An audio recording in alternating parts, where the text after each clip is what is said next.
And now thinking into the Biden administration, of course, COVID was still around. Did your interaction with then President Biden increase from the campaign? Say that one more time. Once President Biden was inaugurated, of course, COVID was still around. Oh, inauguration. Yeah. Once you were in the White House, did your interactions with President Biden increase from what it had been on the campaign trail? So I was the principal deputy press secretary. So Jen Psaki was the press secretary. So she interacted with him a lot more than I did. But we were all, there was, well, I didn't say all of us, but there was a group of us that were at the White House. And so we were there every day. So you would see him in person every week? I would say a couple times a week, once a week. But again, I was the deputy. I wasn't the press secretary. So I didn't see him as regularly. So just generally, what were your responsibilities and duties as the deputy? To step in for Jen Psaki at the podium when she couldn't, to travel with the president, and to prep him when needed, and also to deal and talk to and manage the press. And then when you became press secretary, is that when your interaction with President Biden increased? Well, White House press secretary, most White House press secretary deal with the president regularly, and so did I. So every day when he was in the White House, or? I would say on average once a day. And as press secretary, did Andrew Bates report to you? He reported to me, the communications director, and also Anita Dunn. And how much direction did you give these people that reported to you? Were you their direct supervisors, or? Yeah.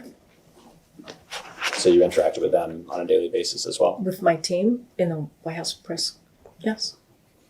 Is it usual for somebody from your team to also answer to Ms. Dunn? It was because of his portfolio. He had a political portfolio. Were there other members of your team that also answered to Ms. Dunn? No, because he had a political portfolio, so yes. What about Ian Sams? He was not a part of my team. Oh, okay.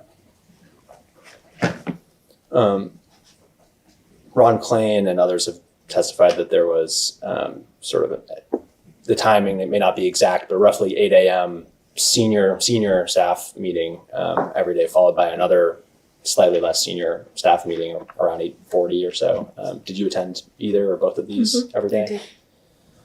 As press secretary, yes. So not while you were deputy, but once you became press secretary. Yes. While you were deputy, did you attend the second meeting, the slightly less senior meeting? I don't believe I did. So understanding this is while you're press secretary, what were the usual topics of these senior staff meetings? It was usually what was going on that day, the week ahead if needed, depending on the day, any legislative announcement, policy announcement that we were doing. It was pretty straightforward. Were there discussions of executive decisions being made by the president? Can you say more? Was there discussion of the process of making an executive decision, such as issuing an executive order or a pardon or clemency decisions? I think there were many meetings like that, but there were many meetings that I was not part of. Obviously, as White House press secretary, I'm not in every meeting. But usually those morning meetings were more, I would say, like a check-in meeting on the day and how to move forward. And did these meetings ever include discussions of President Biden's health? I think as far as I was involved, it was more of what was being asked by the press and what was the press inquiry, and it was in that form. So if the press had questions about President Biden's health, then it would have come up at that meeting? Not necessarily, but that would be, if you're asking me how it would come up because of the press perspective. Do you recall that happening? If it did, very infrequently. Do you recall a specific instance? No, because it didn't take over in those meetings at all. I'm sorry, could you say that again? You didn't- Meaning like the health, what press was asking about as it related to his health didn't overtake those meetings. You have to remember, one of the questions that I got frequently from press was health questions and age questions. So that was something that we had to deal with for a good portion of his first term or his term. So any discussions of President Biden's health at these morning meetings, they were only in the context of press inquiries, never anything different than that? I do not recall having a specific meeting on his health, no. Maybe, to be clear, maybe not a meeting that's all about his health, but did his health come up at these meetings in any context? Not that I recall.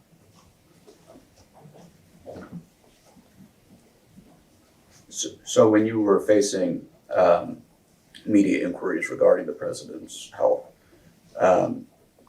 when would you raise those in a normal situation?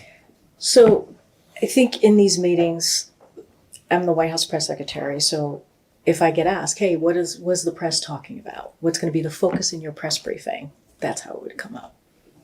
I would say, this is what the press is covering. This is the topics that they're into. That's how it would come up. And to get answers to those questions from the press, would you raise them exclusively in that meeting, or No. would it be in other settings as well? It was just as I said, this was a check-in. These meetings were primarily check-in, so it was my role is to engage with the press. And so that's how it would come up.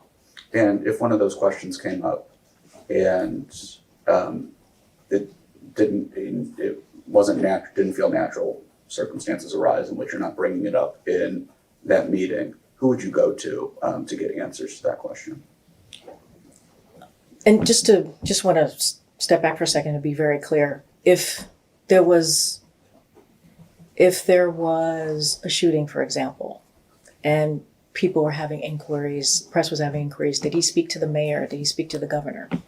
It was just in that same vein. I would be asked, okay, what's going on what's the incoming that you're getting? What's going on in the press? I would bring that up. So that's what I'm talking about, like what press had on their mind. As it relates to my press briefings and how I would take on any incoming questions, the Q&A, if you will, the talking points that came out would come from the comms team, senior advisors, and my press team. So I don't think that was helpful. I don't think it entirely answers my question. Just if you had a question that you were trying to get an answer for about the president's health, who would you go to? The press team, the comms team, senior advisors, depending on the question. Would you go to Mike Donnellan, for instance? So just to lay out a little bit. So the press team, people have a portfolio, comms team, people have a portfolio. And so they would be the ones that would, work with the policy teams or the senior advisor on any topics that were coming up in the briefing room. And then they would come to me. And then we would talk through whatever topics that were going to be coming up in the press briefing room. And that's how it worked. So who had the portfolio for inquiries regarding President Biden's health? That was primarily coming from the communications team. And who on the communications team? I mean, we've had different people coming, kind of being part of the communications team. So it was an array of people. It was also Anita Dunn, who was part of the senior advisors. So I don't want to pinpoint anybody because there was, depending on the timing, depending on what time during the first term or his term. Would it ever occur to you to go to Ms. Tomasini with a question regarding the president's health? I did not. How about Mr. Bernal? About the president's health? Yes, ma'am. Mr. Bernal? No. How about Ashley Williams? No, I don't recall doing that. How about the first lady? Same question. No. Did you interact frequently with the First Lady?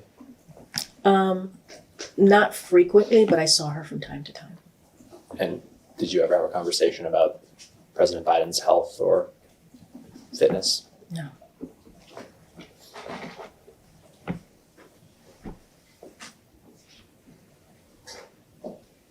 How would Ms. Dunn tell you to handle inquiries regarding the president's health or fitness?